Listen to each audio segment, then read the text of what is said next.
Hello there, it's Jo from Minerva. Today we're going to look at a technique for sewing, and that is to use a flat felled seam. There are 3 ways to make a flat felled seam, and I'm going to show you those today. You will see this technique on denim wear, so on men's and women's jeans. So on the inside leg you will see a true flat felled seam, and that means that all the raw edges are enclosed. You've got double thickness on the outside of your inner thigh jean, so you've got more wear and more strength in your trousers. You might also see a slight variation on this finish, which is called a run and fell, which you often see on a men's shirt or on women's skirts that have lots of detailing. That means that you get your seam line finish and a line of top stitching. You can also get a faux flat felled seam, and that is where you sew your seams as usual. You keep the seam allowances at the back together, you fold them to one side and you top stitch. It gives a similar finish, but you don't enclose all of the seam edges and all of the raw edges, so it needs a different finish on the seam edge. I'm going to show you all 3 today. For a true flat felled seam, you're going to sew your fabric wrong sides together, which feels a little bit counterintuitive. So you're going to put the fabric wrong sides together and sew your seam at 1.5 centimeters. Obviously, if you make your seam wider, you'll get a wider flat felled finish on the outside, but most patterns are using a 1.5 seam allowance.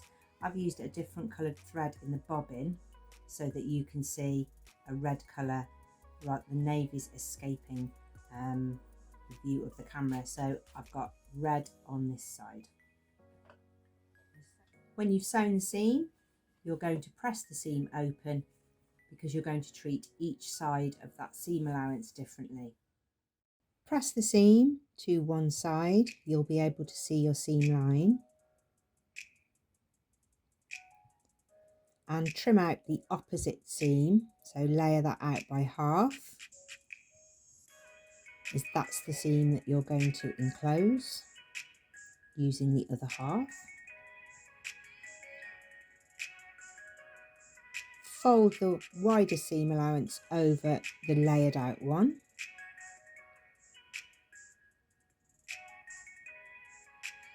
Press and pin in place.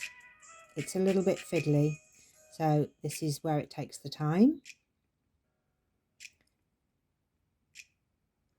And then you're going to sew with an edge stitch. Use the hand wheel on your machine to really get your needle in the right position. Go quite steady. Try and keep parallel to your original seam line. There it is, there's the seam line, there's the top stitch. All of the raw edges are enclosed on the right side. On the reverse, it's nice and flat, so it's comfortable to wear. But on the right side, you get a hard wearing seam that's double the fabric. So you might see this flat felled seam on a men's shirt around the sleeve. It's really nice because on the inside you don't have any of the seam allowance revealed, it's all enclosed, and it matches all the rest of the top stitching on this shirt.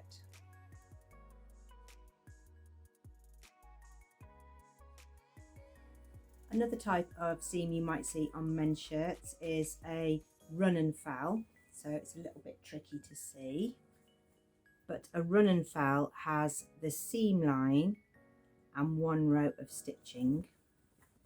Again, it encloses all of the sleeve head and all of the raw edges on the inside of a men's shirt.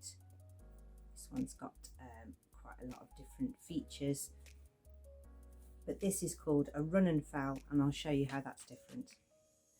On a run and fell seam, you run your seam line with your fabric right sides together as you normally would with your 1.5 seam allowance, and then you're going to trim out one of the seam allowances.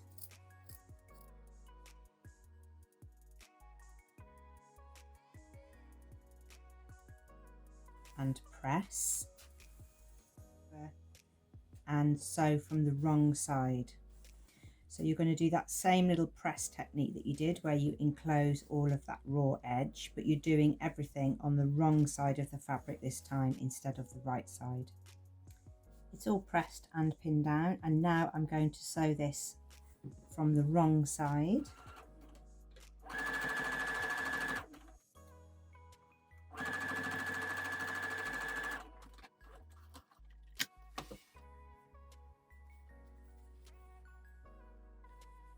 So a run and fell, you see one line of your top stitching where you enclose the seam, and on a flat felled seam you get 2 rows. You get your seam line showing on the right side and your top stitching. So that's the difference between a run and fell and a flat felled seam. Lots of patterns just use a mock or faux flat felled seam finish, and that is quite quick and easy. You get quite a bit of strength from it, but it doesn't enclose the seam. So it's good if you've got an overlocker, because your reverse of your fabric will all be nicely finished anyway, and you'll just be top stitching it down. So I've used this technique on the Dawn jeans. So if you can't get your fabric to do the flat felling because it's fraying a lot or it's just not working for you, it's too thick, then you can do it in a sort of faux way. So you sew your fabric this time right sides together, sew the seam at 1.5, finish the edge,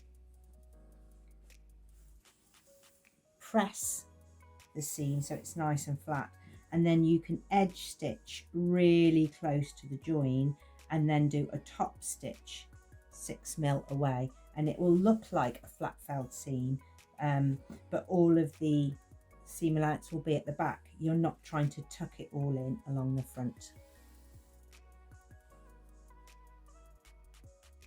This garment probably shows the flat felled finish seam the best. So this is a ready to wear skirt actually. So it has an edge stitch along the zip, has a top stitch along the hem, and it has a true flat felled seam to join the panels together.